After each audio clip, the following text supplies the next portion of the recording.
이번 시간에는 2026년 3월 고2 학력평가 송기숙 작가의 도깨비 잔치라는 현대소설 살펴보도록 하겠습니다.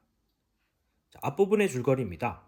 성호의 할아버지는 친일 인사 카네야마에 의해 큰아들을 잃었지만 카네야마의 아들 기막모는 해방 후에 크게 성공하게 된다. 자, 그래서 인물이 세 인물이 나오고 있습니다. 성호의 할아버지 그리고 카네야마, 기막모 이렇게 나오는데 카네야마와 기막모는 부자지간이고 친일을 했던 인물로 나오고 있습니다.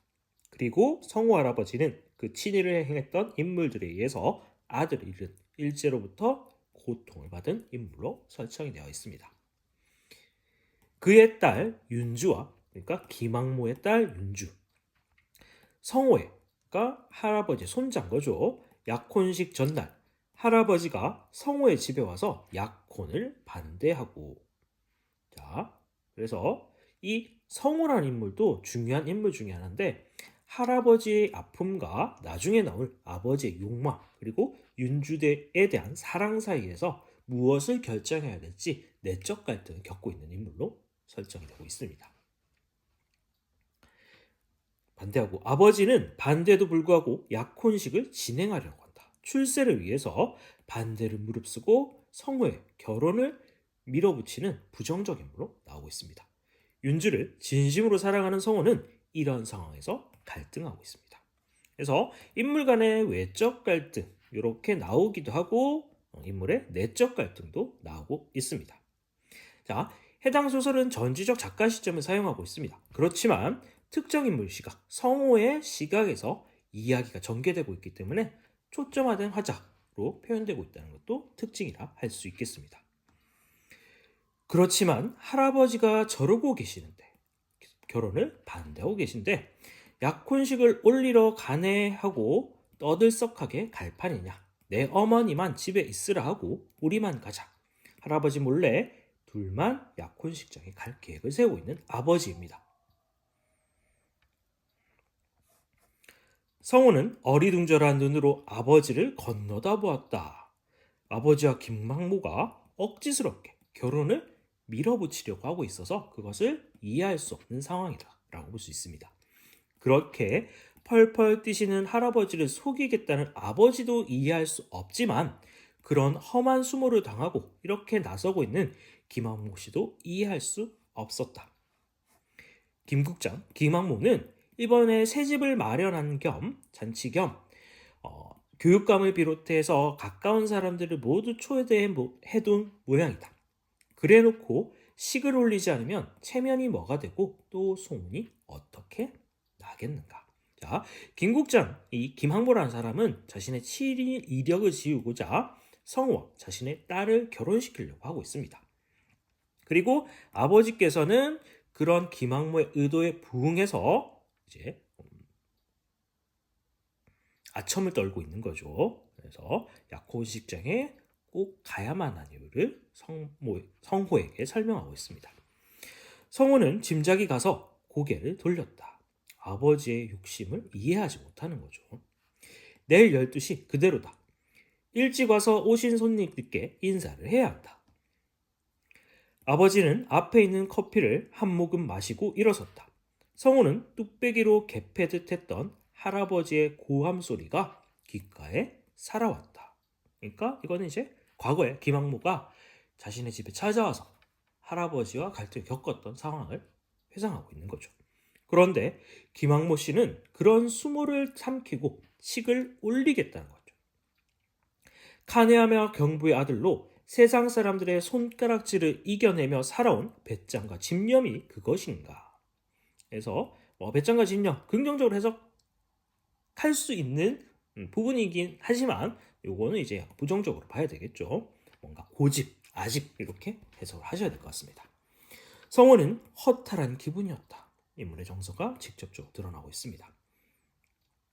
그러니까 3.1절 경축식 날에서 쫓겨날 때도 여기는 내가 설 자리가 아니라고 겸허하게 물러서는 게 아니고 두고 보자고 도끼를 가다듬었을 것 같다. 그러니까 3.1절은 이제 독립을 위해서 사람들이 모였던 장소인데 거기 친일 인사가 갔기 때문에 수모를 당한 거죠. 성호는 병원으로 가며 어찌해야 할지를 얼른 작정이 서지 않았다. 할아버지를 속이고 여러 사람 앞에 나선다는 게 끔찍스러웠다. 그러나 자기가 가지 않으면 아버지의 처지는 뭐가 될 것인가? 성호는 밤새 잠을 설치고 나서도 결단을 못한 채 집으로 갔다.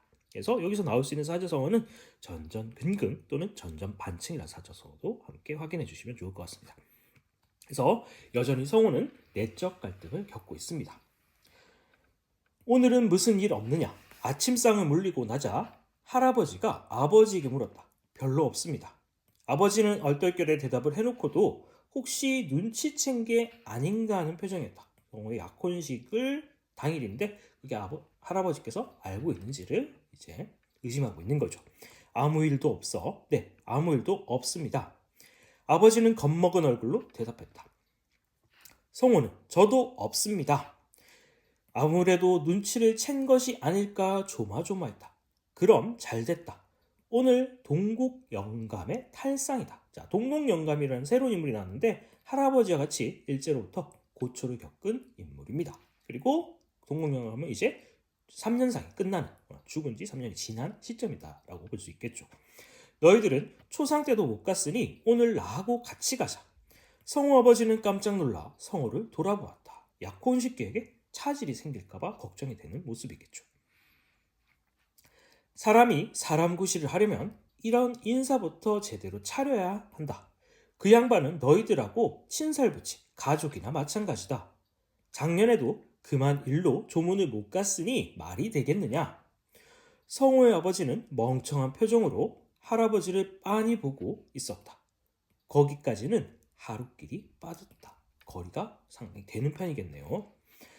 우리 동네 월촌 영감이 집에 내려올 때마다 여기 와서 쓸 리 있거든 자기 아들 차를 이용하라고 해서 그래서 엊그제 저녁에 전화를 하였더니 오늘 아침에 차를 보내준다고 하더라.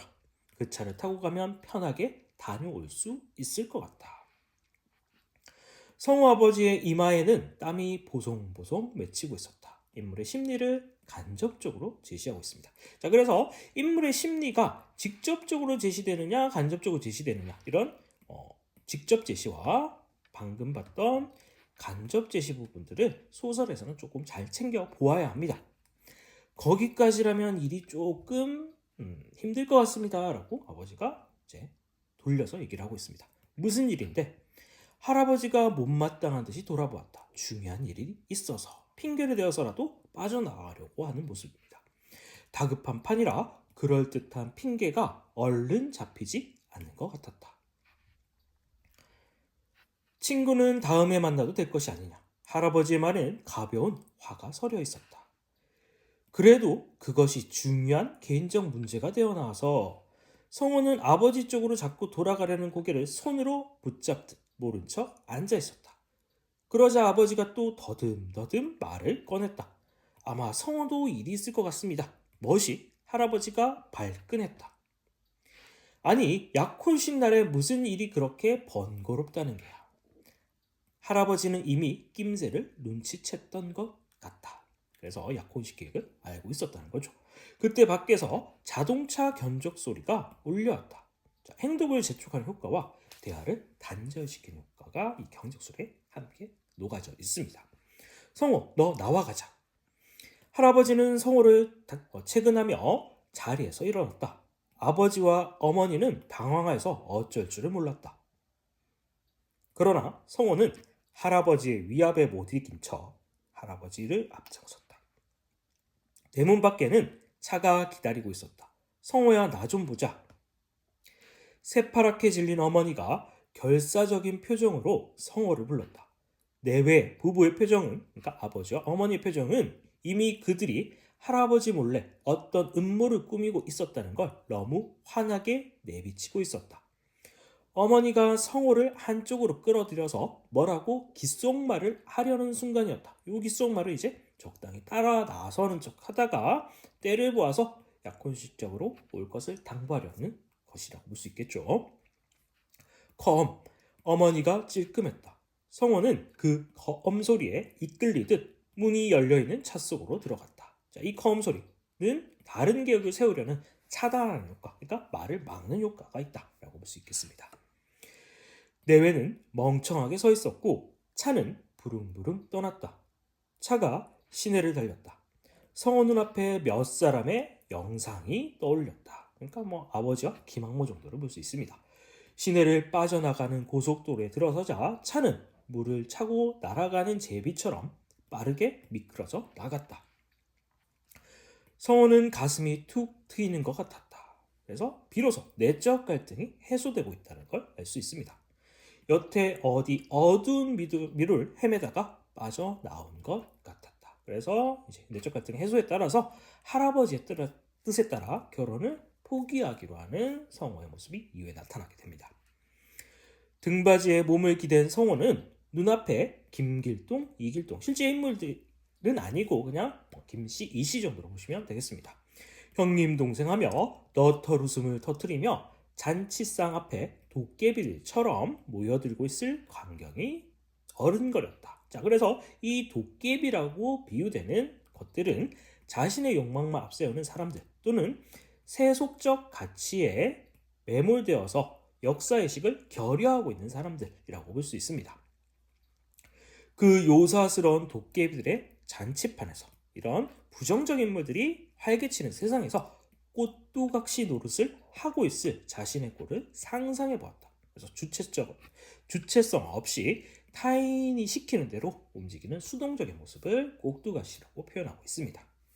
그래서 이런 도깨비, 잔치반, 꼭두각시 노릇 이런 비유적 표현들의 의미를 잘 정리해 놓는 것도 중요하다고 볼 수 있겠죠. 그 영상 위에 엉뚱한 현상이 하나 떠올랐다. 동국 할아버지였다. 이 동국 할아버지는 역사의식을 결여한 인물들과 대비되는 인물이라고 볼 수 있겠죠. 이육사의 청포도의 나그네처럼 전설적인 분위기를 거느리고 있었고, 그래서 이 나그네는 일제치하로부터 우리 민족을 구원해줄 구원자로 설정되어 있습니다. 해당시에서는 갈매나무와 같이 고고하고 정갈하게, 이 갈매나무는 이제 남신이주 유동 박시봉방이라는 작품에 나오는 나무이고 시련과 고난 속에서도 흔들림 없는 태도를 보이는 존재로 설정이 되어 있습니다. 그러니까 민족을 구해줄 존재의 흔들림 없는 존재라고 볼 수가 있겠죠. 그걸 동국 할아버지에 빗대고 있습니다.